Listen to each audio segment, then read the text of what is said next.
Bonjour à toutes et à tous et bienvenue sur Top Movies. Je suis très heureux de vous retrouver pour ce nouveau numéro du Journal du cinéma. Allons tout de suite découvrir le contenu de ce nouvel opus entre les nouveaux tournages prévus, les petites anecdotes de nos films préférés et un peu de news de nos stars du grand écran.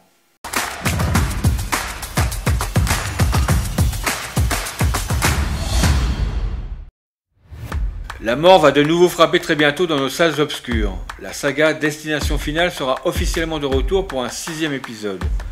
Après 5 longs métrages sortis au cinéma entre 2000 et 2011, la franchise Destination Finale sera bientôt de retour pour un 6e opus.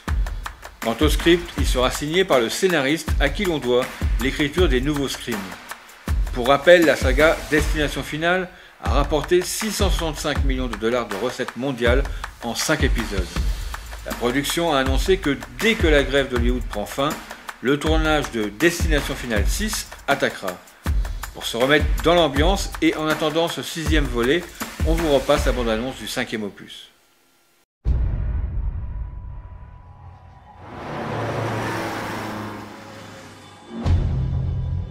J'essaie de rassembler toutes les pièces du puzzle. Dans votre déposition, vous avez dit « j'étais sûr que ça arriverait ». J'ai eu une vision. Vous saviez qu'il fallait les prévenir que le pont allait s'effondrer. Restez pas dans le bus! Et quelques minutes après, c'est arrivé.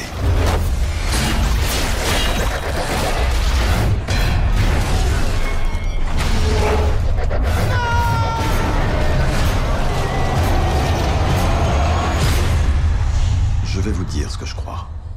Il y a une explication à tout.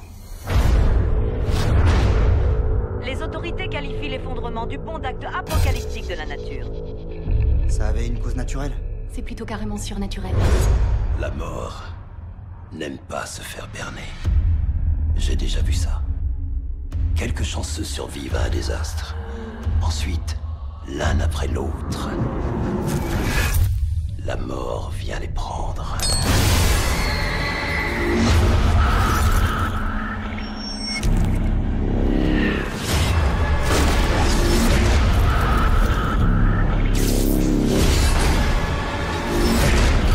Vous voulez dire qu'on ne peut pas arrêter ça?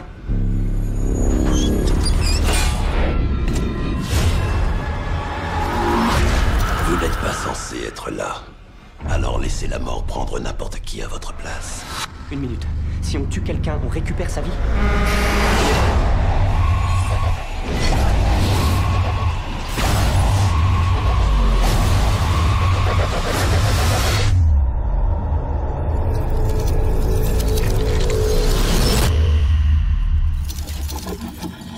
Après l'opération, votre vision sera parfaite. Je reviens tout de suite.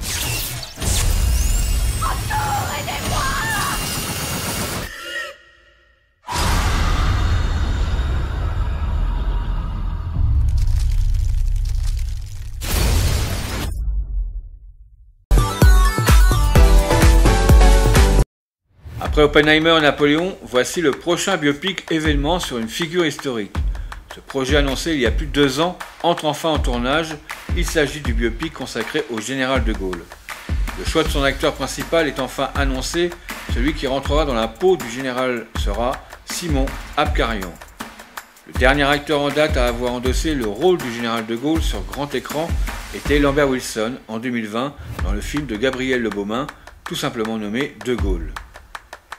Neil Schneider et Thierry Lhermitte seront également au générique de ce film ambitieux, provisoirement intitulé La France libre, produit par Pathé. Le film sera plus précisément un diptyque et pour lequel on nous promet un point de vue inédit. C'est De Gaulle vu de Londres sur la période de 40 à 44. Le film sera en 2 parties tournées dans la continuité. Il sera réalisé par Antonin Baudry, qui fut le réalisateur du remarqué Chant du Loup. Pas de date précise annoncée pour sa sortie, nous attendrons plus d'informations. Préparez-vous à voir vos jeux préférés débarquer sur grand écran. Après Barbie et Super Mario Bros, un film Monopoly devrait voir le jour. Le succès de Barbie fait des émules. Alors que Mattel prévoit plus de 40 longs métrages inspirés de ces jeux, le film Monopoly refait surface. Le scénario produit par Hasbro et Lionsgate devrait raconter l'histoire d'un champion du monde de Monopoly qui voit sa vie bouleversée après s'être retrouvé dans le monde du jeu de société. Un film dans la lignée de Jumanji. Monopoly devrait donc être le premier film d'une longue liste du jeu Hasbro adapté à l'écran. Aucune date de sortie n'a encore été annoncée. D'autres jeux de société ont déjà été adaptés au cinéma, comme Battleship, Dungeons & Dragons, Cluedo et prochainement le jeu Loup-Garou. Après la polémique de sa gifle à Chris Rock aux Oscars 2022, Will Smith fera son retour sur grand écran en 2024 dans un film très attendu, Bad Boys numéro 4. Après le succès de Bad Boys for Life et ses 426 millions de dollars de recettes mondiales en 2020, un quatrième épisode avait été annoncé par Will Smith et Martin Lawrence en février dernier. Les super flics de Miami, Mike Lowrey et Marcus Burnett seront de retour le 14 juin 2024 aux USA. En France, le film devrait donc débarquer le 12 juin 2024. Bad Boys 4 marquera ainsi le grand retour de Will Smith au cinéma, 3 ans après La Méthode Williams, qui lui avait valu l'Oscar du meilleur acteur. Sans plus attendre, on vous montre la première esquisse d'une bande-annonce pour Bad Boys numéro 4. What if I told you, I know what happens when you die. You become a ghost. No more criminal records. No more office parties. Or stupid weddings. The best part of being dead is the freedom. Not policies or politics. No one touch. He's mine.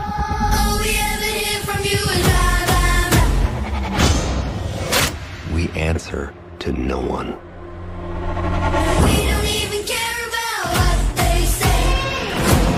We could take out some truly evil people. We're stuck at the stairwell. Guys, I got a bad idea. Don't have bad ideas. I have good ideas.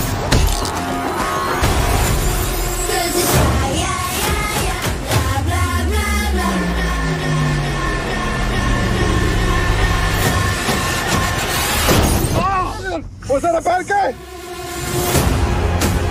These people were declared dead. None of us will be remembered. What's about to happen will. Dude thinks when he raised the bad ones, right? Who the hell are you? We're no one. If they exist, they can be made not to. Bobby, they have fighter jets!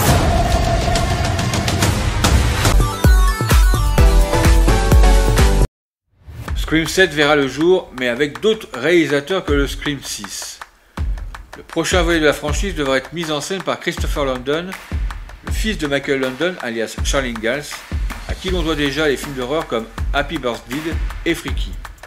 Scream 5 a rapporté 137 millions de dollars au box-office mondial, tandis que le sixième opus, qui se déroulait pour la première fois à New York, a engrangé presque 169 millions de dollars dans le monde. Aucun scénariste n'est encore attaché au projet et avec la grève de la WGA et de la SGA qui paralyse actuellement Hollywood, le long métrage ne sortira probablement pas avant fin 2024 voire 2025. Dans l'attente d'une info d'une date probable de sortie, on vous remet le sixième opus en bande-annonce. S'il vous plaît, aidez-nous, on s'est fait agresser. Putain, faut faire un tueur, les filles. T'as un problème, mon gars?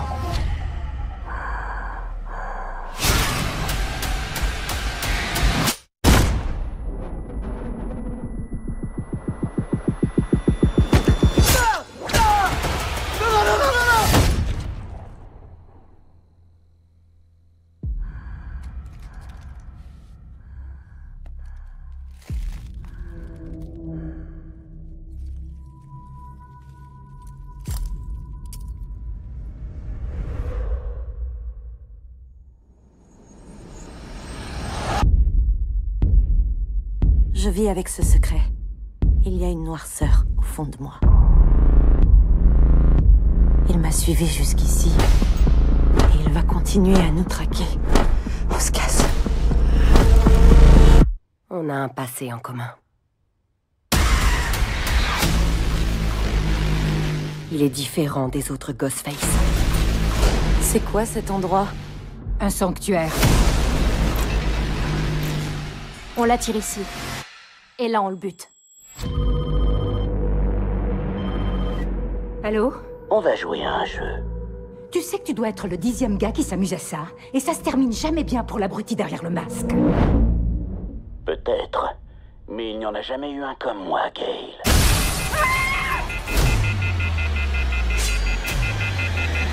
Moi, je suis différent. Alors crois-moi, je vais pas te rater, tu vas prendre cher, connard.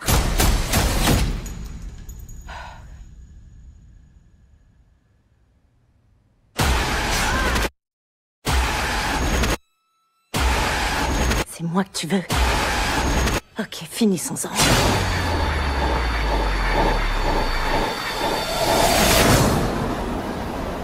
Les gars?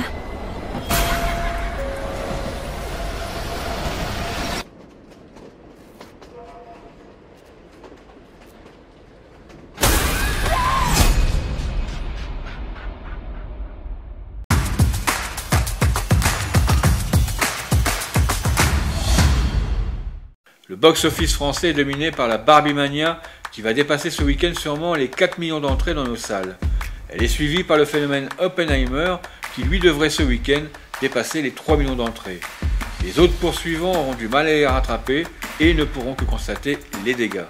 Pour information, le film Barbie vient de dépasser cette semaine les 1 milliard de recettes dans le monde entier. Phénoménal. Pour le box-office US, avec un seul changement qui est le même un peu partout, la Barbie Mania prend la première place du box-office. Allons nous projeter dans nos futures sorties cinéma du mois de novembre 2023. Nous commencerons ce mois de novembre par retourner sur la planète Arrakis avec la deuxième partie tant attendue de Dune. Complètement cramé avec un John Malkovich dans le rôle d'un majordome complètement largué. Le film Flow est le biopic sur la grande aventure qu'a vécu Florence Artaud sur tous les océans. Un nouvel opus de la saga Hunger Games revient sur nos écrans en revenant avec une histoire se déroulant 65 ans plus tôt que les premiers épisodes de la saga. Un nouveau biopic de l'abbé Pierre revient sur les écrans pour nous raconter son dévouement aux autres durant toute sa vie. Le mois de novembre est le mois des récits historiques et biopics car le film phénomène de Ridley Scott, Napoléon, viendra remplir nos écrans de cinéma et sûrement du box-office. The Marvel viendra représenter les super-héros ce mois-ci avec ce nouveau film de la franchise du même nom. Wish, le nouveau film d'animation de Disney, va nous transporter au royaume des souhaits, de la magie et des étoiles. Et enfin, Le Temps d'aimer, présenté au Festival de Cannes 2023, nous contera une romance compliquée, insolente et complexe, mais tellement désirée par les deux protagonistes. Nous n'oublierons pas les sorties qui sont arrivées dans vos salles hier, mercredi 9 août. Gran Turismo, Les Tortues Ninja, veuillez nous excuser pour la gêne occasionnée, La Voie Royale, Les Promesses, Un coup de maître, Zone de turbulence, Animalia, Les avantages de voyager en train et 24 heures à New York.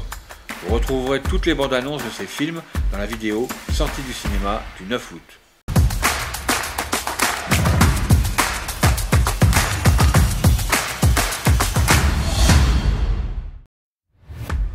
Revenons sur l'un des films cultes de l'histoire du cinéma, Citizen Kane.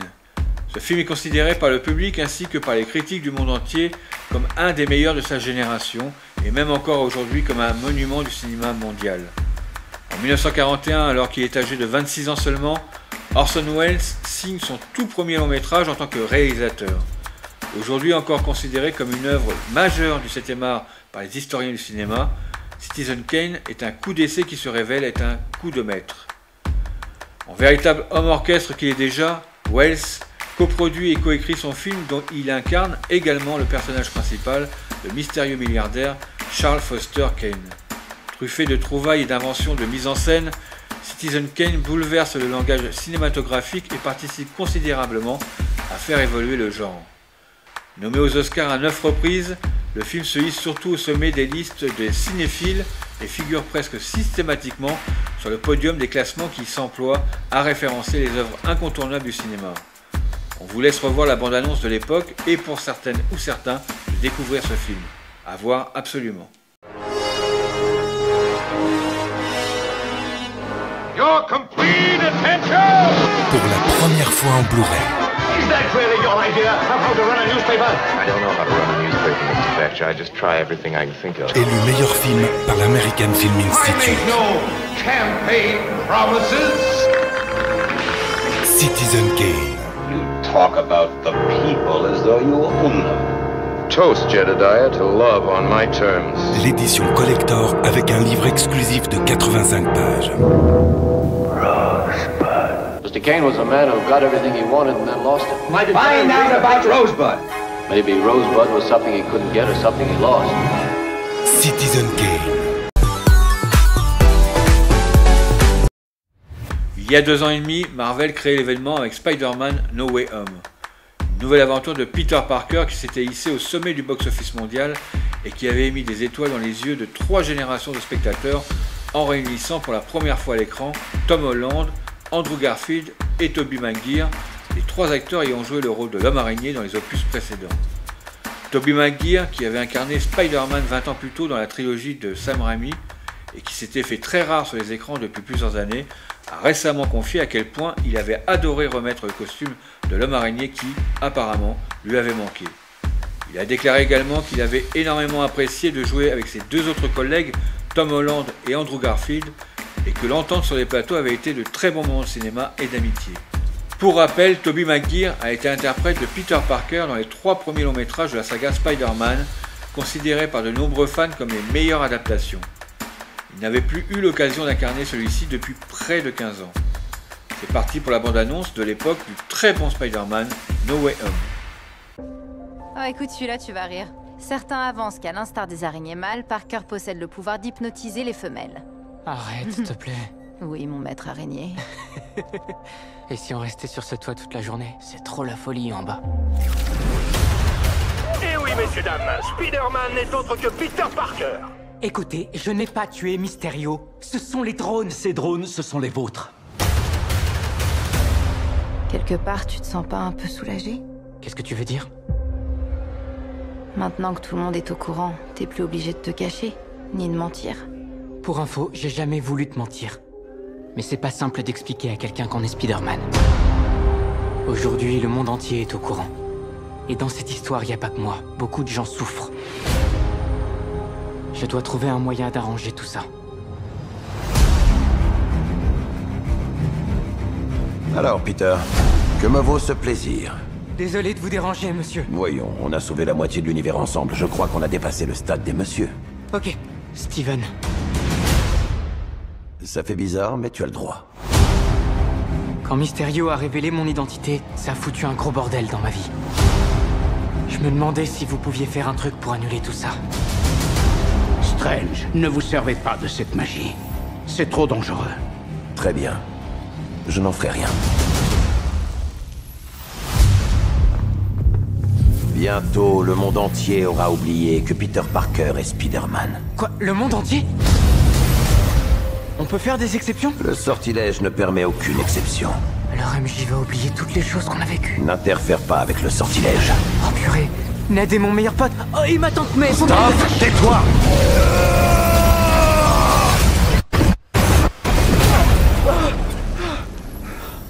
Il s'est passé quoi là?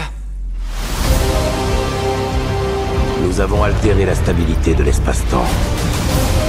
Nos connaissances sur le fonctionnement du multivers sont affreusement limitées. Le problème, c'est que tu essaies de vivre 2 vies en même temps.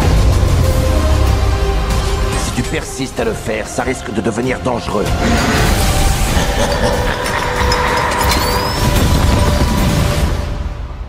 Veille à faire les bons choix, Parker.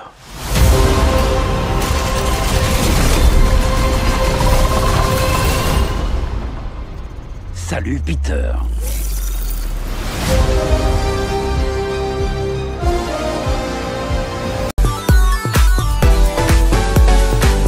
Vous ne connaissez pas les dégâts? C'est pourtant l'un des petits phénomènes du moment, car on ne voit pas souvent une web-série être adaptée sur grand écran et se faire une jolie place au box-office. Les Dégâts est une web-série humoristique créée en 2012 par le duo composé de Karim Djebli et Nordine Sali. La diffusion débute l'année suivante sur YouTube et les aventures de ces 2 potes marseillais rencontrent immédiatement un franc succès. Le programme, qui joue avec les clichés de la banlieue, aura droit à 4 saisons, plus de 40 épisodes, 1 million d'abonnés et près de 190 millions de vues au compteur. Sorti en salle en 2018, le film Les Dégâts, qui raconte le périple de Nono et Karim après qu'ils se soient échappés d'un camp de redressement militaire suite à un cambriolage, est un succès surprise au box-office hexagonal avec près de 500 000 spectateurs au rendez-vous. Logiquement, l'idée de lancer une suite a vite germé. Ont-ils réédité la performance en salle du premier opus avec les Dégains 2, dévoilé au cinéma le 26 juillet dernier? Il semble bien que oui, la comédie qui voit le duo se lancer dans le rap, ayant déjà cumulé près de 428 000 entrées à aujourd'hui. De quoi imaginer la mise en chantier d'un troisième opus. On vous repasse la bande-annonce des Dégains 2 actuellement à l'affiche dans nos salles de cinéma. 10 ans après, toujours sur le même banc. Aucune évolution. Eh, vous êtes vraiment des dégains. Vous avez tout raté. Le brevet, vous l'avez pas eu. Le permis de conduire, vous l'avez pas eu. Même le Covid, vous l'avez pas eu. Notre vie, elle a changé déjà. Il y a un projet pro qui vient de se valider maintenant. Et il faudra pas sucer après. C'est vrai qu'ils sont trop bizarres les deux, hein. Oh, elle est bonne, l'eau. Là, Karim, clairement, je peux plus me le voir. Qu'est-ce que tu fais là à sentir mes culottes? Mais t'es un vrai Mais attends, on va dire que j'ai voulu... j'ai voulu sniffer les culottes de Maïva Guénam. Avec ton histoire de télé-réalité, là, ton image, là, c'est foutu. Aucune strip crédibilité. Fini. Francho Faccio, c'est nécro. C'est un sketch, ça peut pas être sérieux. Avec une quarantaine de concerts, Nécrophile s'est imposé comme la star du moment. Et moi, ce que j'aime, c'est le terre-terre. Les gens, ils pensent que ça fait pas le bonheur. Mais qui sont cons? À l'instant, le dernier son de Nécrophile sur Skyrock dans Planète Rap. Nécrophile! On dit qu'il y a une similitude dans ton écriture avec Fianso. Je suis en session avec Fianso, là. On bosse. Tu me voles mon téléphone. Il y a tout mon album dedans. Ça va pas trop loin non plus. Calme-toi, bébé. Je maîtrise la situation. Vous allez me rendre ce que vous me devez tous les deux.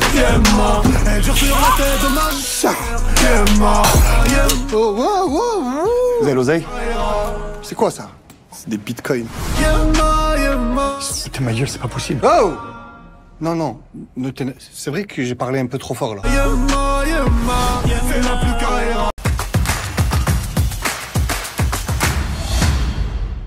Sorti en salle en 1999, le long métrage American Pie est l'une des plus belles réussites qui soit dans la catégorie de la comédie potache pour adolescents. Une œuvre à la bonne humeur contagieuse, riche de moments cultes, comme celui d'une scène de sexe arrangée parmi les plus drôles du cinéma. Mais American Pie, c'est aussi la révélation au grand public de nombreux jeunes comédiens parmi lesquels Jason Biggs, Mena Suvari ou encore Sean William Scott. Ce dernier, justement, a récemment évoqué le film qui a lancé sa carrière et plus particulièrement le minuscule salaire qu'il a perçu pour jouer le rôle de l'impayable Stifler.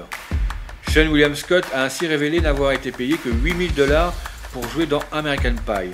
Une somme qui peut paraître dérisoire quand on sait que le film cumulera 235 millions de billets verts au box-office mondial, mais qui représentait beaucoup à l'époque selon le comédien. Bref, cela a lancé totalement sa carrière en reprenant son rôle culte à 3 reprises.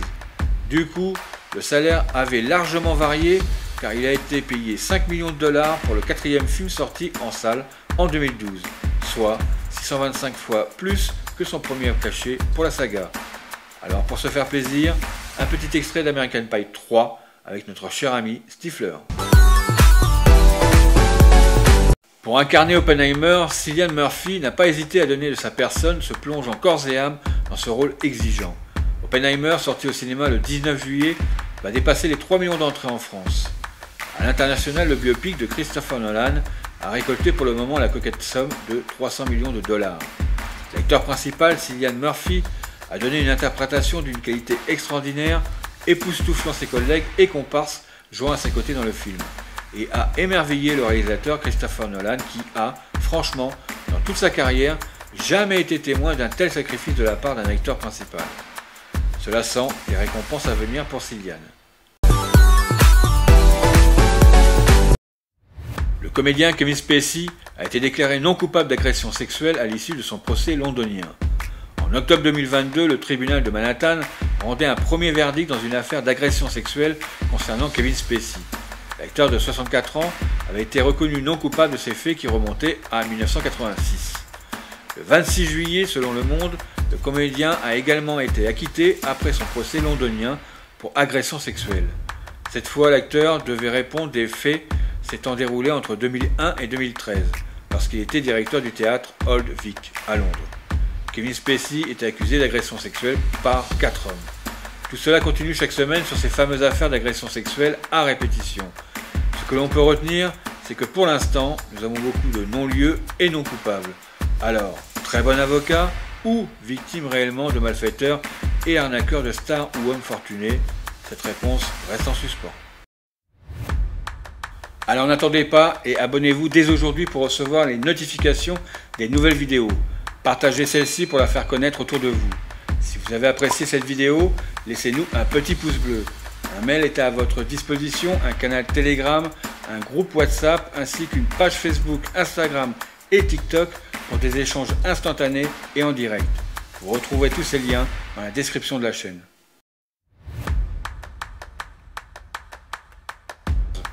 Tous ces futurs tournages en cours ou à venir nous promettent de très bons moments dans nos salles de cinéma prochainement.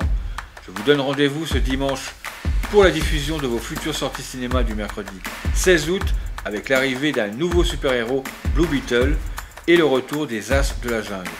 On se retrouvera la semaine prochaine pour un nouvel opus du Journal du cinéma. Passez une excellente fin de semaine. Bye bye.